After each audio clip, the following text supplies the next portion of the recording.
رات کا وقت تھا۔ میں کراچی سے بذریعہ ریل گاڑی ملتان جا رہا تھا۔ اس نے ڈھیلا ڈالا سا لباس پہن رکھا تھا۔ آدھے بازو والی قمیض میں اس کے گورے بازو ہلکی روشنی میں بھی چمک رہے تھے۔ ہاتھوں میں چوڑیاں تھیں جو سونے کی معلوم ہوتی تھیں اور پاؤں میں چپل تھی۔ میں نہ چاہتے ہوئے بھی اس کو دیکھتا رہا۔ کچھ دیر بعد مجھے محسوس ہوا کہ اس لڑکی کو اب تک واپس آ جانا چاہیے۔ متوجہ نہ پا کر دروازے کا ہینڈل گھمایا اور دروازہ کھلتے ہی اندر داخل ہو گیا۔ میری چھٹی حس فوراً بیدار ہو گئی۔ میں اپنی سیٹ سے اٹھ کر بیٹھ گیا اور سوچنے لگا کہ ان دونوں میں آپس میں کیا رشتہ ہو سکتا ہے جو واش روم میں اکٹھے گھسے ہوئے ہیں۔ ہو سکتا ہے وہ دونوں رضامندی سے ایسا کر رہے ہوں، یا یہ بھی ہو سکتا ہے کہ اندر موجود لڑکی کی جان یا عزت کو خطرہ ہو۔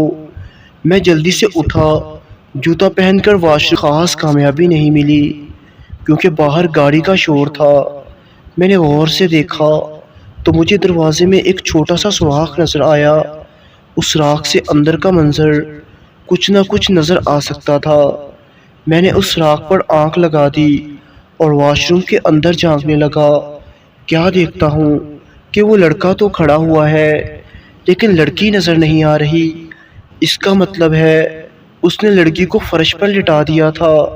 اچانک کسی نے پیچھے سے میرے کندھے پر ہاتھ رکھ دیا۔ میں اندر تک کانپ گیا۔ مڑ کر دیکھا تو ٹکٹ چیکر اور ساتھ میں ایک سیکیورٹی اہلکار کھڑا، اور تھوڑی دیر بعد ایک لڑکا بھی اندر گھس گیا۔ اندر لڑکی کی عزت اور جان کو خطرہ ہے۔ میری بات سن کر وہ دونوں بری طرح چونک گئے۔ سیکیورٹی آفیسر نے وائرلیس پر رابطہ کیا اور تھوڑی ہی دیر میں بتاؤ اوے لڑکی کہاں ہے؟ پولیس والے نے اس کو گریبان سے پکڑ کر جھٹکا دیا۔ وہ ہے جناب، یہ ہے وہ لڑکی جو اندر اس مرد کے ساتھ تھی۔ وہ لڑکی تھوڑی دیر بعد اس کا شوہر اٹھا اور جب وہ واش روم کے اندر گیا تب میں سمجھا کہ وہ لڑکی بھی اندر ہی ہے۔ میں موبائل پر گیم کھیلنے میں اتنا مشغول تھا کہ جلد بازی میں جاسوس بن گیا، اور اس کے بعد جو ہوا وہ آپ کے سامنے ہے۔ لیکن جو اس رات میرے ساتھ ہوا وہ صرف مجھے معلوم ہے۔ اس دن کے بعد میں نے کبھی کسی کی جاسوسی نہیں کی۔ والسلام۔ تو دوستو کمنٹ باکس میں ضرور بتائیے گا کہ آپ کو آج کی کہانی کیسی لگی۔